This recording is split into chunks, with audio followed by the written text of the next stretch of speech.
Hi, you guys. So I am making, it's absurdly early in the morning again, 5:30. I'm gonna go get some coffee, and then the OA meeting's at 7. Starbucks just opened, so I can get coffee. Let's see. I'm making this video in this moment because I'm having a hard time in this moment, not necessarily in general. Although in general things aren't, I definitely am having a hard time with the body image above all else. They say that's the hardest piece, and the piece that stays the longest. First to go, last to leave, whatever. So yeah, I'm having a really hard time in this moment feeling like I really want to keep committing to recovery, I guess. Not because of, hold on. Sorry, I know that's gross. That's how I put my cigarettes out.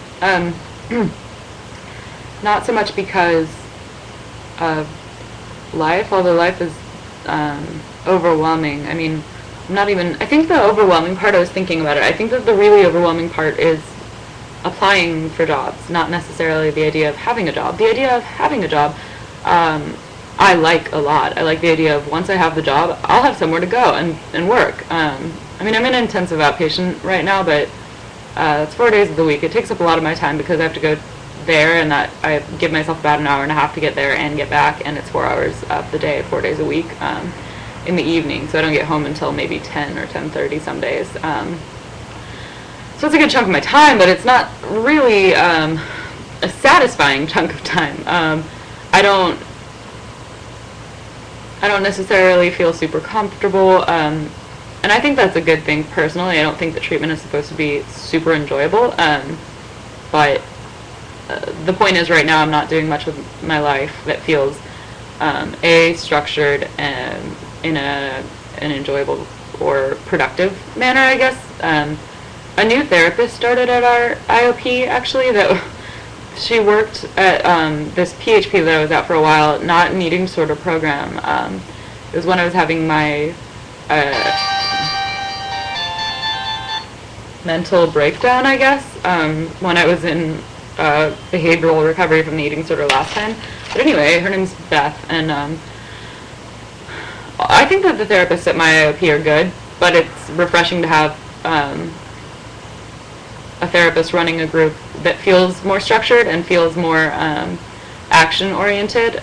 She just ran one group on Thursday, and I'm really glad to have her there. So I do feel like at least I have that group to look forward to that I think I could benefit from. And actually, she has a private practice, and she works right near this OA meeting that I'm going to, literally like probably a 5-minute walk from there, so probably a 15-minute walk from where I live. But I don't know if she takes my insurance, so I might ask her about that, because I am looking for a therapist for when I finish my program. So there's that. I guess, I personally, I don't think it's going to happen that I'd be able to see her. I don't think she takes my insurance, and I don't think, and I can't afford her, absolutely not. But, we'll see. Yeah, body image is the hardest thing for me. I get jealous. It seems like some people in recovery are thin. I mean, just quite frankly, it seems like some people maintain at about a 19 BMI, and I just don't. And I know that, I'm technically at a normal weight. I don't know my exact number because I don't weigh myself. I don't have a scale, but the last time my dietitian weighed me, I was stupid and had asked her for a range, and I was still around a 20, 21 BMI, which is perfectly normal. But sorry for using numbers, by the way. That's not necessary. The point is, I'm trying to adjust to being at a normal weight again when I was at a very abnormal weight before, and I think that for anyone, whether they were at an abnormal weight or not, abnormally low, it doesn't. I think that the body image piece is just huge in general.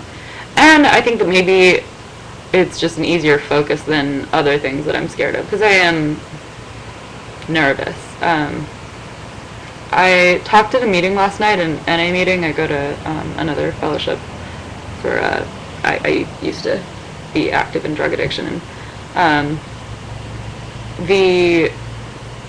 the guy, the man who spoke, his topic for us all to share on was walking through fear. How do you walk through fear?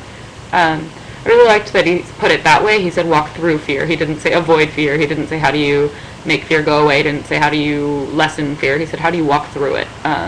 So how do you face it and let yourself feel it and come out on the other side okay without doing anything stupid, basically. And I really liked that. I realized that I live in pretty constant fear, whether it's like a lot of people, they're afraid, like literally like scared of things. For me, I have a lot of anxiety around things, and I think that underneath that there's actual fear, but I'm not going to try to deal with something I don't feel quite yet. Right now I get really overwhelmed really easily, and I was realizing I grew up with a mother who was made anxious by everything, or she would complain about everything. Now, when a child is subject to a parent who is literally afraid of doing things like driving onto the freeway, she would be panicking, like in like super tense panic mode, and I think maybe to a point where it was dangerous. Like when you're getting on the freeway, you kind of need to be focused and calm. And she just wasn't. She was terrified.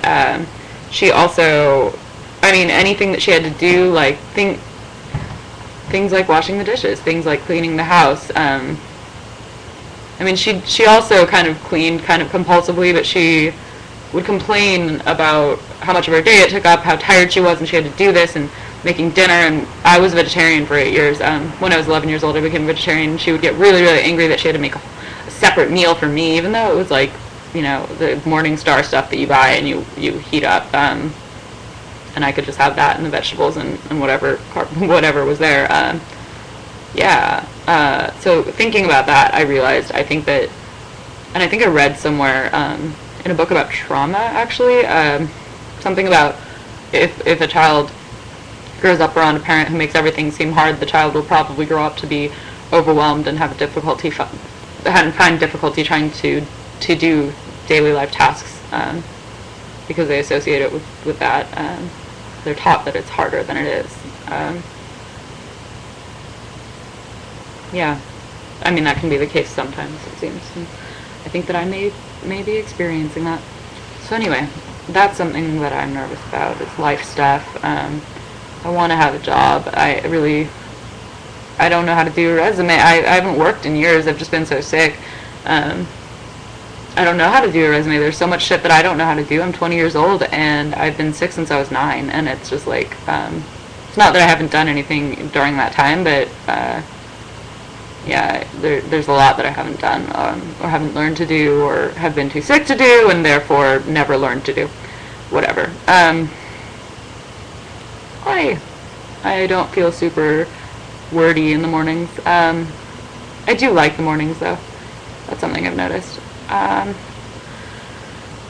So I just really need to commit to recovery, understand that my body is going to do whatever it's going to do, and that has to be okay. That was one of the things that I liked about what the woman, the new therapist at my IOP said. She told us a little bit about her own story. I'm going to make a second video, hold on.